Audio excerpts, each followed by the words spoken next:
Small town Ohio, a Tuesday afternoon that tastes like ash. I am standing in the kitchen of the home I paid to keep warm, holding the paper that proves I don't exist. My name is Veronica Chase, and for 30 years I thought I was a daughter. I was wrong. I was just a walking bank account. The silence in the room isn't peaceful. It is the breathless quiet before an execution, and my father is the one holding the axe. He thinks he can erase me with a stroke of a pen and a forged signature. He thinks I will go quietly into the dark, but he forgot that even ghosts can scream. Like, share, comment, and subscribe to our channel. We always appreciate the time you spent here with us. The day my parents decided to erase me started with a favor I'd done 100 times before. I'm sitting in my apartment now, a quiet one-bedroom on the edge of town that I pay for with my own salary, looking at the stillness of the room. It's peaceful here, but my mind keeps drifting back to that Tuesday afternoon. If you were looking in from the outside, you would have just seen a daughter driving to her childhood home to help her aging father with some confusing insurance paperwork. It looked mundane. It looked like family. But looking back, I realized that what started as a simple errand was actually the beginning of the end. It was the moment I realized that while I was playing the role of the dutiful daughter, my family was busy writing a script where I didn't exist at all. I grew up in a town that prides itself on gritty, blue-collar American values. You work hard, you keep your head down, and you take care of your own. I internalized that. By my late 20s, I had a stable job in healthcare administration. I wasn't rich, not by a long shot, but I was the one who had made it out. I paid my taxes, I saved for retirement, and I prided myself on never asking anyone for a dime. My brother Ethan was the different story. Ethan was 3 years younger, charming in that rugged, disheveled way that makes people want to forgive him, and allergic to responsibility. He treated employment like a suggestion rather than a requirement, bouncing between creative projects that never materialized and part-time gigs he'd quit after a week because the boss didn't respect his vision. In any other family, this might have been a source of tension. In the Chase household, Ethan was the golden boy. My father, Len, acted like Ethan was a misunderstood genius waiting for his big break. At church barbecues, Dad would have his arm around Ethan's shoulders, booming about Ethan's potential and his big heart, completely ignoring the fact that I had just received a significant promotion.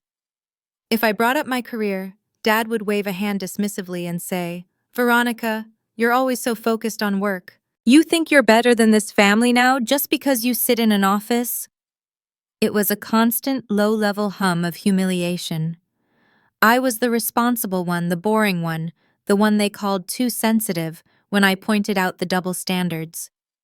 But the irony was that while Dad praised Ethan's potential, he survived on my paycheck. For the last 5 years, I had been silently covering the gaps in their finances. I paid a chunk of their mortgage when Dad's pension came up short. I covered the utility bills during the winter. I paid for the new water heater when the old one burst and flooded the basement. I was their safety net, their walking debit card. I told myself this was just what you did. Family helps family. I thought I was buying security, buying love, or at least buying a place at the table. I was wrong. That Tuesday, I let myself into their house with my own key. The air inside was stale, smelling of old coffee and my dad's cigarettes. He was sitting at this kitchen table, surrounded by a chaotic spread of envelopes. "About time," he grumbled, not looking up. "This insurance company is trying to screw me. You're the one who understands this bureaucratic nonsense, you deal with it." He tossed a stack of unopened envelopes at me like I was a secretary he wasn't paying. He stood up, grabbing his cigarettes. "I'm going to the garage. Fix this before you leave." I sat down and started sorting. It was the usual mess: past due notices, junk mail, and the insurance forms he wanted me to handle. I was organizing them into piles when a thick manila envelope slid out from the bottom of the stack. It wasn't sealed. The label on the front was handwritten in Dad's blocky scrawl: "Estate plan, last will and testament." I froze. My hands hovered over the paper. I knew logically I shouldn't look. It was private. but a cold, gnawing instinct in my gut told me I needed to see it. I thought about the mortgage payments I'd made. I thought about the thousands of dollars I'd poured into this house to keep a roof over their heads. I rationalized it quickly. I helped pay for this life. It can't be wrong to see how things are set up. I pulled the documents out. The legal jargon was dense, but the meaning was brutally clear. I scanned past the executor appointment and went straight to the distribution of assets. I, Leonard Chase, being of sound mind. My eyes raced down the page. Article 3, the house. The property currently valued at a sum I knew well because I paid the taxes on it was to be transferred solely to Ethan Chase. Article 4, the savings and life insurance. 100% to Ethan Chase. I flipped the page, my breath catching in my throat. I was looking for my name. Surely there was a mistake. I scanned paragraph after paragraph. Finally, I found it.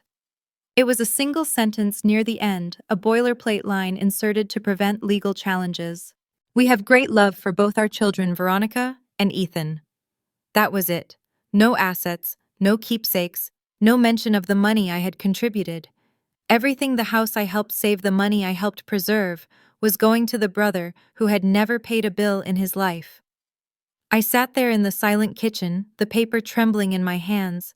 It wasn't just about the money. It was the realization that my sacrifices had been completely erased. I hadn't been investing in our family. I had been subsidizing my own exclusion. To them, I wasn't a daughter. I was a resource. I was the backup plan they used to keep the kingdom warm for the prince. The betrayal hit me physically, a hollow ache in the center of my chest. The back door creaked open. Heavy boots stepped onto the linoleum. Dad walked in, smelling of smoke, and stopped when he saw me. He saw the folder open on the table. He saw the document in my hand. His face hardened, not with guilt, but with anger. "What are you doing snooping in things that don't concern you?" he snapped. I stood up slowly, holding the will up like evidence in a trial. The silence between us was heavy, thick with years of unspoken resentment. I looked him in the eye, my voice shaking but louder than I expected. "So," I said, "this is how my parents erase me." "Explain this," I said, my voice eerily calm given the storm raging inside me. I laid the will on the table, smoothing out the crease where it had been folded right over the paragraph that gave my brother the house I helped pay for. Dad didn't look at the paper. He looked at me with a mixture of annoyance and pity, as if I were a toddler throwing a tantrum over a toy. "It's complicated, Veronica," he said, waving a hand dismissively. "You're reading into things. You're being dramatic, just like you always are." "There is nothing complicated about 0%, I countered. "You left everything to Ethan. The house, the savings, the insurance. I get nothing." "Diane!" Dad yelled toward the living room, refusing to engage with me directly. "Come handle your daughter." Mom appeared in the doorway, wiping her hands on a dish towel. She looked from me to the papers on the table, and her face fell. She knew. Of course she knew. She walked over not to comfort me, but to stand beside Dad, presenting a united front. "Ronnie, honey." She started using the childhood nickname that suddenly sounded like a manipulation tactic. "You have to understand. You're established. You have your degree. You have a career. You have a 401k. You don't need our help."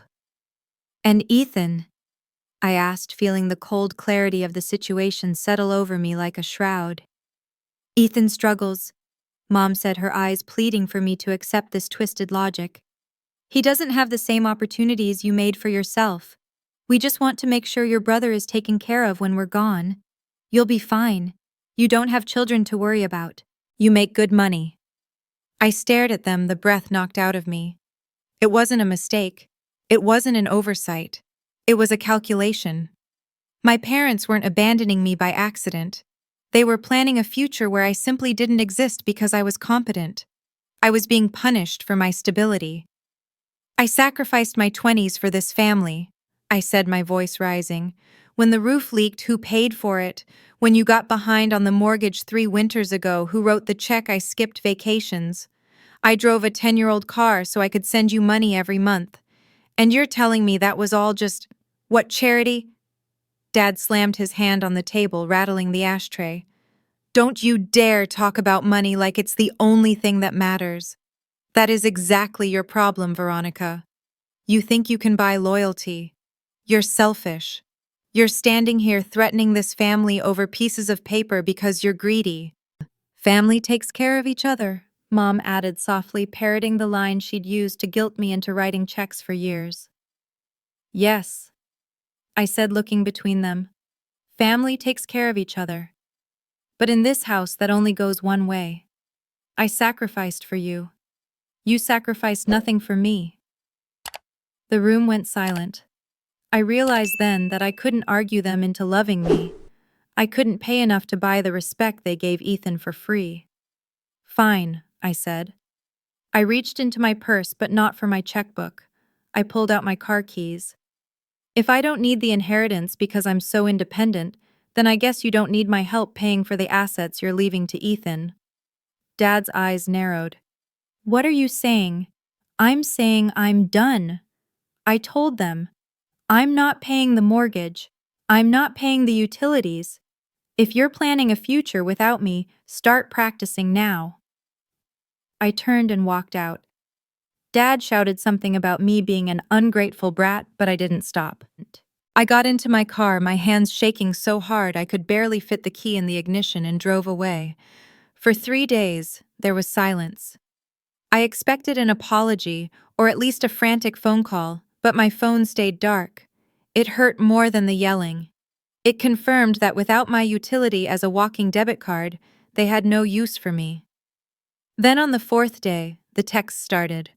Not, I'm sorry, not, let's talk. Dad sent a photo of a tax bill. Property taxes are due next week. Transfer the money to the joint account. An hour later, mortgage is coming up. Don't be petty, Veronica. I stared at the screen, marveling at the audacity. They truly believed I was an endless resource they could tap, even after telling me I was worth nothing to them. I typed out a single response: ask the person you left everything to. Then I blocked the number for the night and went to meet my friend Sarah for drinks. I needed someone sane to look me in the eye and tell me I wasn't the villain. When I told her the story, she didn't tell me to be the bigger person. She looked horrified. That is financial abuse, V, she said firmly. You aren't crazy. You taught them how to treat you by always saving them. You have to stop. It was the validation I needed. I went home feeling a fragile sense of resolve. I was holding the line. I was standing up for myself. Then just before bed, a text came through from a number I hadn't blocked yet. It was Ethan. Dad says you're freaking out about the will. Stop being so dramatic. It's just money, V. Don't ruin the family vibe over this. I read it twice. A bitter laugh bubbling up in my throat. He had no idea. He thought I was throwing a tantrum over cash. He didn't realize that this was no longer about money. This was about everything they were about to lose. Silence, I learned, has a weight to it. For the first few days after I stopped paying their bills, the silence from my phone was heavy, pressing down on me with the guilt I'd been conditioned to feel since childhood. But by the second week that weight started to lift, I had blocked Dad's number. I had muted Mom's constant guilt-ridden updates.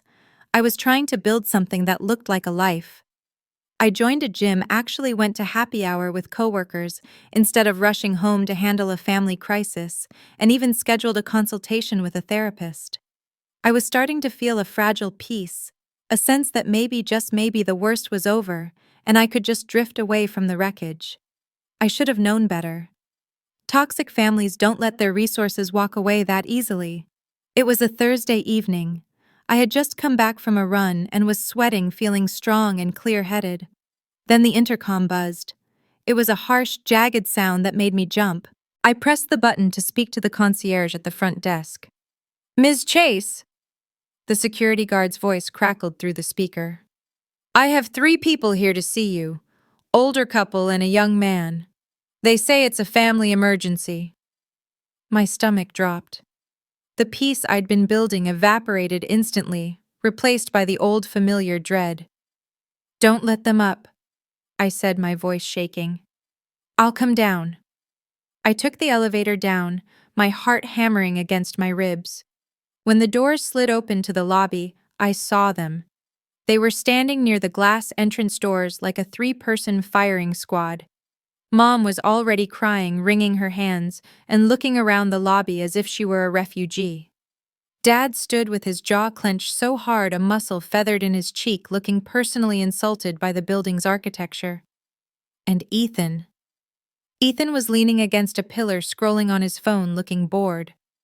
I walked up to them but stopped 5 feet away. I didn't invite them to sit. I didn't offer a hug. I used the distance as a barrier. "What are you doing here?" I asked. "We're not leaving until you talk to us," Mom sobbed, stepping forward. She tried to reach for my hand, but I crossed my arms. "We have nothing to talk about," I said. "I made my position clear." "Your position?" Dad stepped in front of Mom, his voice rising. "Your position is letting your parents become homeless. Is that it? You're turning your back on family because of a temper tantrum." "I'm not turning my back on family," I said, conscious of the residents walking past us with their dogs. "I'm stopping the payments. There's a difference. I paid your mortgage for 5 years, Dad. I paid the electric bill. I paid for the car repairs." "And that makes you what, a saint?" Dad exploded. His voice echoed off the marble floors, drawing eyes from the front desk.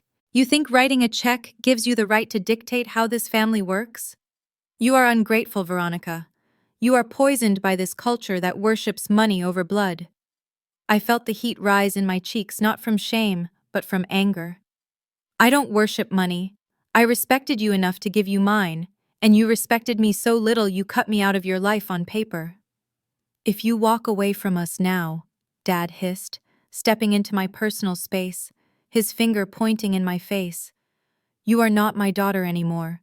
I will erase you from this family. Do you understand me? You will be dead to us."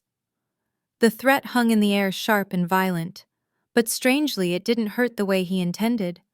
I looked at him, really looked at him, and thought, "You didn't realize it, but you already erased me.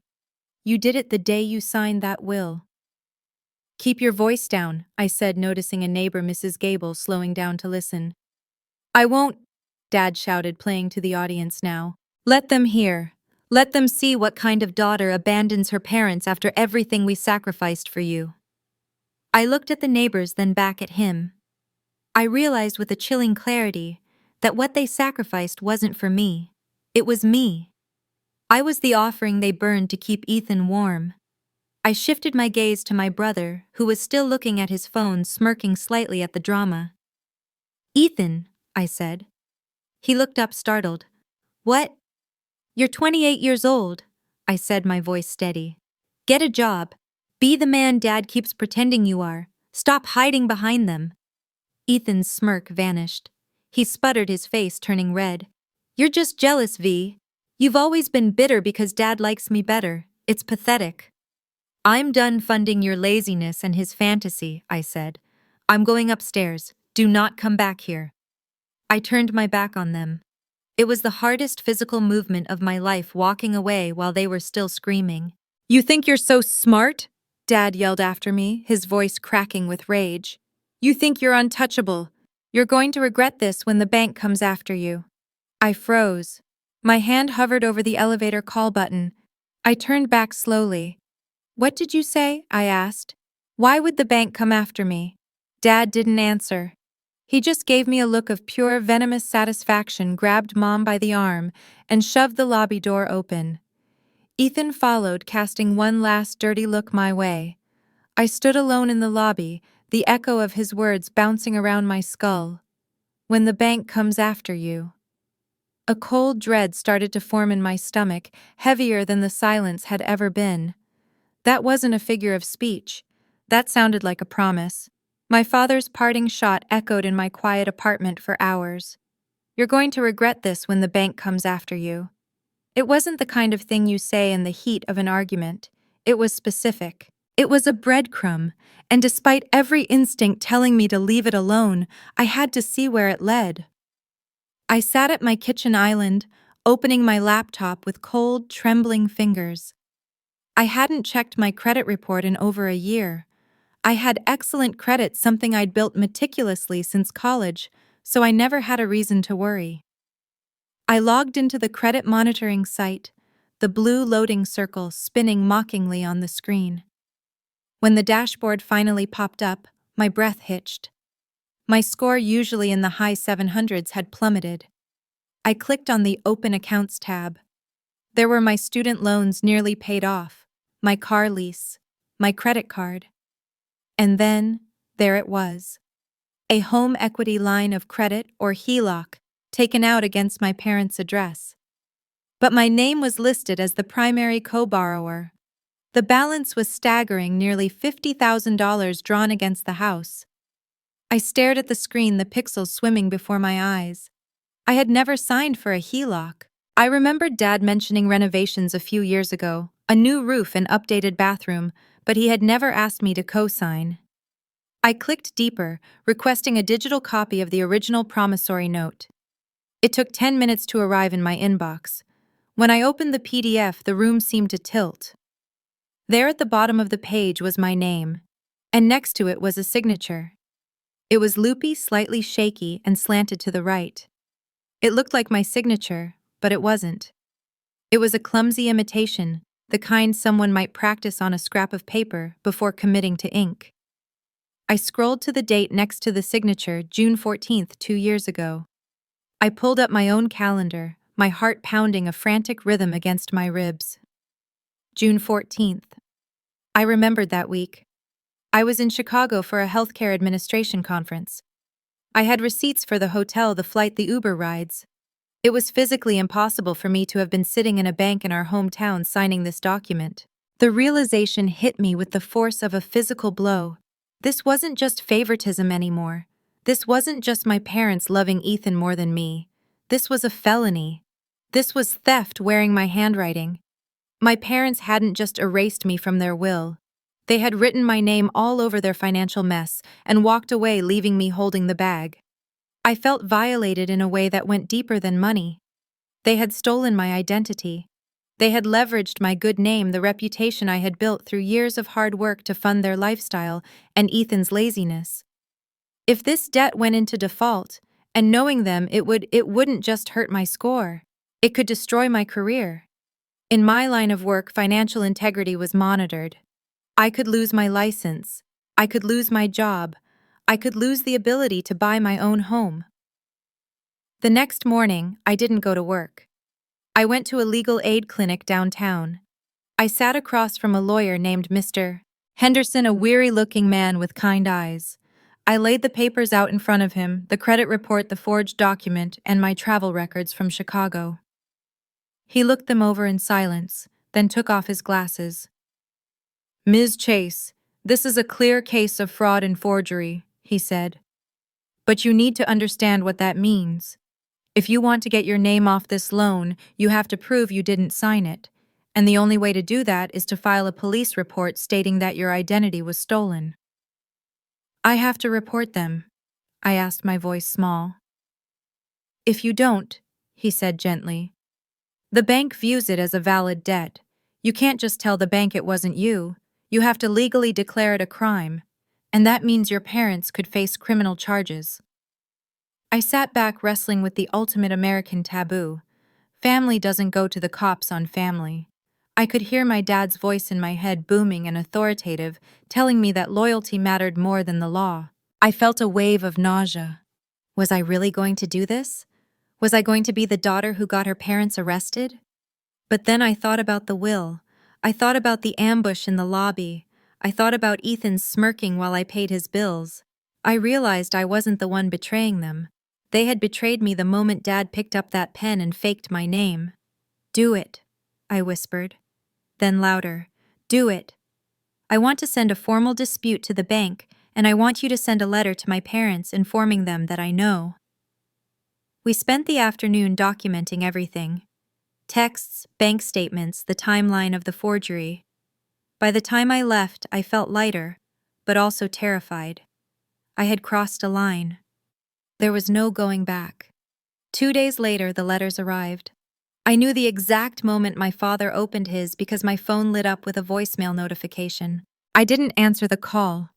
I couldn't bear to hear him live, but I listened to the message later sitting on my floor in the dark. Veronica, Dad's voice rasped through the speaker, low and shaking with a rage I had never heard before. It wasn't the bluster of the lobby argument. It was cold. We just got a letter from some lawyer. You are trying to destroy this family. You think you can drag our name through the mud? You think you can humiliate me? He paused, and I could hear his heavy breathing. If you proceed with this, if you bring the police into my house, I will make sure you regret it. Don't threaten me, Veronica. You have no idea what I'm capable of when I'm backed into a corner. The message ended. I stared at the phone, the silence of the apartment rushing back in. This wasn't a disagreement anymore. This was a war. And I knew with chilling certainty that he meant every word. The machinery of justice moves slowly, but the rumor mill in a small town moves at the speed of light. In the days following my lawyer's letter, the silence from my parents was replaced by a low hum of noise from everyone else. I started getting messages from cousins I hadn't spoken to in years, asking if I was really doing this to my folks.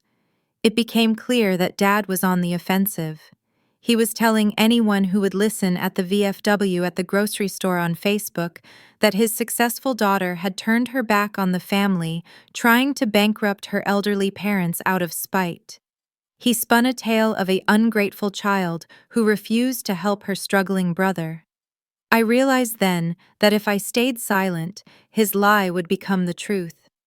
I couldn't let him control the narrative of my life any longer.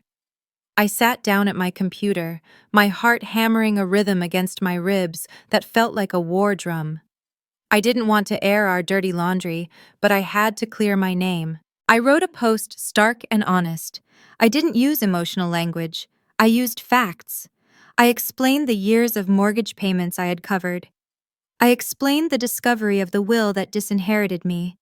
And then the hardest part, I uploaded a photo of the loan document with the forged signature redacting the sensitive numbers, but leaving the shaky, fake Veronica Chase visible.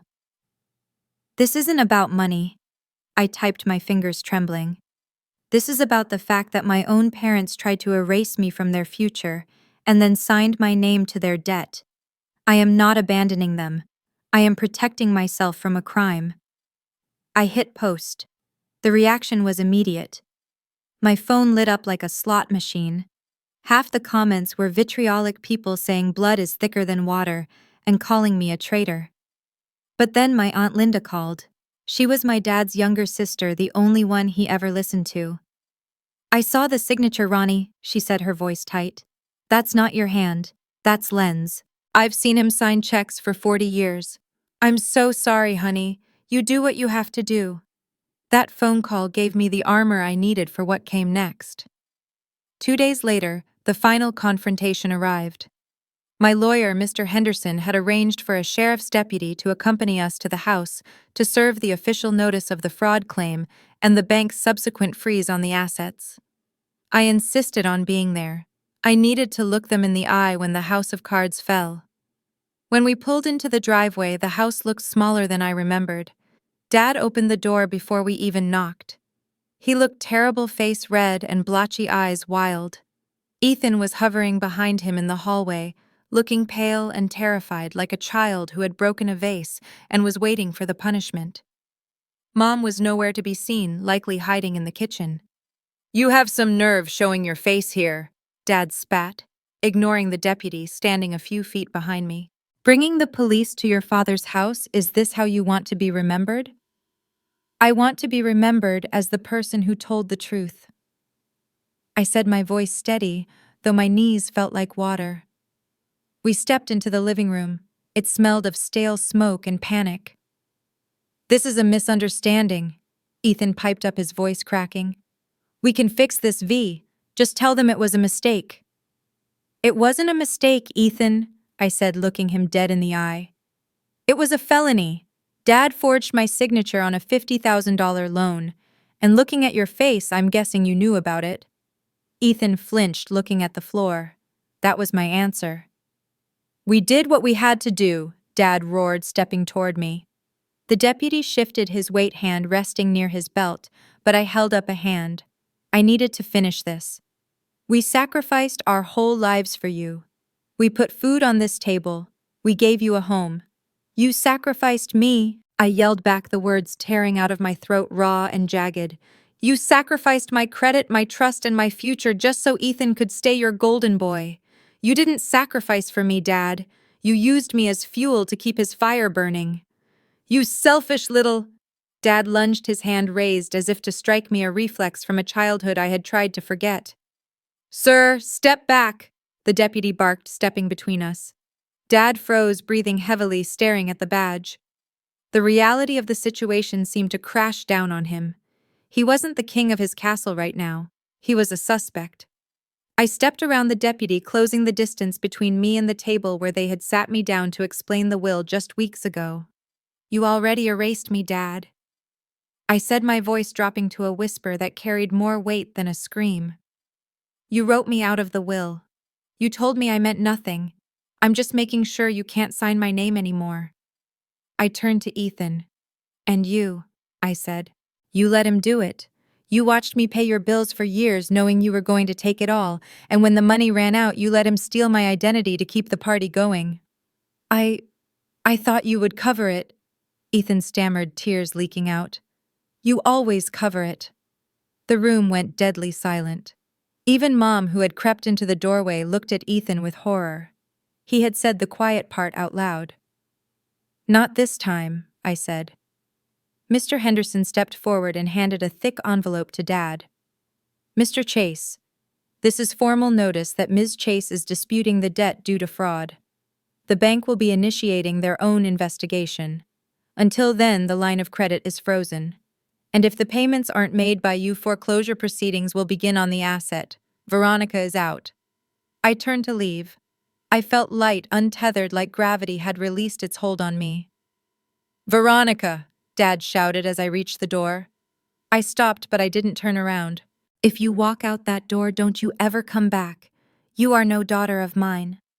I stood there for a second, listening to the words that used to terrify me. I let them wash over me. For the first time, I thought that sentence feels like freedom. I pushed the door open and walked out into the sunlight. The aftermath of an explosion is often quieter than the blast itself, but the damage is far more detailed. In the weeks following the confrontation at my parents' house, the silence I had initially feared became my new reality. But it was a different kind of silence. It wasn't the silence of being ignored. It was the silence of a bridge burning down. The community reaction was swift and divided. In a small town, there are no secrets, only versions of the truth. My father had his loyalists, mostly older relatives, who believed that children were property, and that honoring thy father and mother included letting them commit felonies in your name. I received nasty messages from cousins I hadn't seen in a decade, telling me I was heartless, parroting the narrative Dad had spun about me abandoning them in their old age. But then, the quiet support started to trickle in. It started with Aunt Linda, who called to invite me to Thanksgiving, an invitation that explicitly excluded my parents. Then old neighbors, who had heard the shouting match on the front lawn, stopped me in the grocery store, not to scold me, but to squeeze my shoulder and say, "Good for you, honey." My coworkers, who had seen me stressed and broke for years, rallied around me. We started having weekly game nights. I realized that for the first time in my life, I wasn't buying my way into a room. These people didn't want my money, they wanted my company. The town whispers eventually faded, as they always do, but the reputation of the Chase family had permanently shifted. Dad wasn't the benevolent patriarch anymore. He was the guy who tried to rob his own daughter. The consequences for my parents and Ethan were less abstract. Because I had filed the fraud report, the bank launched a full investigation. To avoid criminal charges being pressed by the lender, my parents were forced into a settlement. They had to sell the house, the very prize Ethan was supposed to inherit, to pay off the debt and downsize into a cramped 2-bedroom rental on the other side of town. The irony was bitter and absolute. In trying to secure the house for Ethan, by stealing from me, Dad had lost it for both of them. Ethan, stripped of his free ride and his future inheritance, was finally forced to face reality. I heard through the grapevine that he had taken a job at a warehouse manual labor, the kind he always thought he was too good for. He resented me, I was sure, but he also feared me now. He knew I had the power to ruin him, and that kept him away. My own internal journey was more complicated. You would think I'd feel triumphant, but mostly I felt a hollow, aching grief. Freedom, I learned, has a steep cost. I struggled with residual guilt that hit me in waves. I would be washing dishes and suddenly remember the way Dad used to look at me when I brought home straight A's before Ethan became the focus. I remembered Mom tending to my scraped knees when I was 6. It was hard to reconcile those memories with the people who had forged my signature. I started seeing a therapist who specialized in family trauma. She gave me the vocabulary for what I had experienced: financial abuse, parentification, scapegoating. She helped me understand that choosing myself wasn't selfish, it was survival. You can love the idea of parents, she told me during one difficult session, without letting these specific parents destroy you. That sentence became my mantra. I had to mourn the parents I wanted so I could protect myself from the parents I had. Slowly the fog lifted. I focused on building a life that was entirely mine. With the money I was no longer funneling into their bottomless pit of bills, I started investing in my own future. I began looking at condos, modest places, but places where my name would be the only one on the deed. I leaned into my friendships. I even started dating someone new, a man who respected my boundaries and found my independence impressive, not threatening. For the first time in my adult life, my bank account was growing, my phone was peaceful, and I slept through the night. I was no longer a resource, I was a person. Then 6 months later, the test came. I was walking out of a closing meeting for my new condo, keys in my hand, feeling a surge of pure joy. My phone buzzed in my pocket. It was a voicemail. The number was blocked, but I knew. I stood on the sidewalk, the city noise fading away, and pressed play. Veronica? It was Mom. Her voice sounded thin, older than I remembered. It's your father, his heart, the stress. The doctor says he's not doing well. He wants to talk to you. Please, Ronnie, before it's too late. The message ended. I stood there staring at the screen, the old reflex of duty warring with my hard-won self-preservation. My thumb hovered over the redial button. The guilt was a physical weight, heavy and suffocating. But then I looked at the keys in my hand, the keys to a home that was mine, bought with money they hadn't been able to steal. I looked at the phone, wondering the only question that mattered anymore. Do I owe anything to the man who tried so hard to erase me? Time has a funny way of clarifying things. When you're in the middle of the storm, all you can see is the rain. It's only when you step out of it that you realize how long you were drowning. It has been 2 years since I walked out of my parents' house with the deputy sheriff standing guard. 2 years since I decided that my name belonged to me and no one else. Today I am standing on the balcony of a condo that I bought with my own money. Money that wasn't siphoned off to pay for my brother's mistakes or my father's ego. The view isn't a sprawling estate, but it overlooks the city skyline, and every square inch of this place is mine. The deed has one signature on it: Veronica Chase. I didn't rush to the hospital the night my mother called. That was the old Veronica, the one who jumped every time they snapped their fingers. Instead, I waited 3 days. I spoke to my therapist, I breathed, and then I agreed to meet them, but on my terms. Not at their house, and not at the hospital where they could play up the sympathy angle. We met at a coffee shop near the park, a neutral public space where I could stand up and leave the moment I wanted to. When I saw Dad, I was shocked by how small he looked. The rage that used to radiate off him like heat from a pavement had cooled into a sullen gray weakness. He was walking with a cane, now his face gaunt. Mom looked tired, her eyes darting around nervously. They ordered coffee. I ordered nothing. I wasn't there to break bread. Veronica, Dad said, his voice raspy. He tried to smile, but it looked painful. It's good to see you. We didn't know if you'd come. I'm here to listen. I said, my hands folded on the table. That's all. He cleared his throat, shifting in his seat. I've been doing a lot of thinking. Since the house was sold. We're in a smaller place now. It's tight. Ethan is staying on the couch until he gets back on his feet. I didn't flinch at the mention of my brother. I heard. Look, Dad said, trying to summon some of his old authority but failing. We made mistakes. Mistakes were made on both sides, but we're family, and with my health, well, a man wants to have his children around him. We want to put this behind us. Start fresh. It was a non-apology, a classic maneuver to gloss over the wreckage without admitting who lit the match. He wanted access, not reconciliation. He wanted the comfort of having his daughter back in the fold, maybe even back in the financial rotation, now that things were tight. I looked at him, really looked at him, and realized the fear was gone. He was just an old man who had gambled his family and lost. Dad, I said, my voice calm and level. You didn't make a mistake. You committed a crime. You forged my signature. You spent my entire life praising Ethan while I paid for the roof over your head. You tried to erase me from your future, and when that wasn't enough, you tried to steal mine. We did what we thought was right for the family. He snapped, a flash of the old anger sparking. No, I corrected him. You did what was right for Ethan. You sacrificed me to protect him. You treated me like a resource, not a daughter.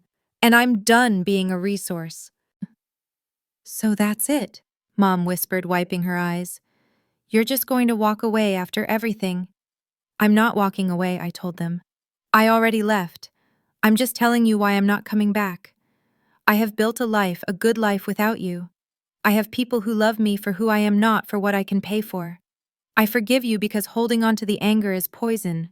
But forgiveness doesn't mean access. You don't get to be in my life anymore. I stood up. Dad looked at me with a mix of shock and desperation. He opened his mouth to argue, to guilt trip, to demand, but I was already turning away. You spent years telling me I wasn't enough, I said over my shoulder. But I'm still here. I survived you, and I'm thriving. Walking away that day felt different than the day at the house. It wasn't an escape, it was a graduation. Now standing on my balcony as the sun sets, painting the sky in streaks of purple and gold, I think about the concept of family. I used to think it was a debt you owed, a contract signed in blood that you could never break no matter how much it cost you. I know better now. Family is something you build. It's the friends who showed up with pizza when I was crying over my credit report. It's the partner who holds my hand and respects my no. It's the peace of mind that comes from knowing that when I unlock my door, I am safe. My parents tried to write me out of their story. They tried to edit me down to a signature on a check, a ghost in the background of their golden son's life. But you can't erase someone who finally picks up the pen and starts writing their own life. I am the author of my future now, and the page is wide open. In the end, they lost their house, their control, and their favorite scapegoat. I lost my parents, but I found myself. And for the first time, that felt like a fair trade.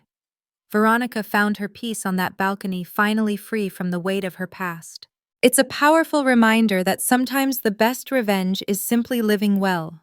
If you enjoyed this story of justice and resilience, please hit the like button and consider subscribing for more. What would you have done in her shoes? Let us know down below. We read every single comment of your thoughts. Thank you for listening. This has been a story from Radiance. We'll see you next time.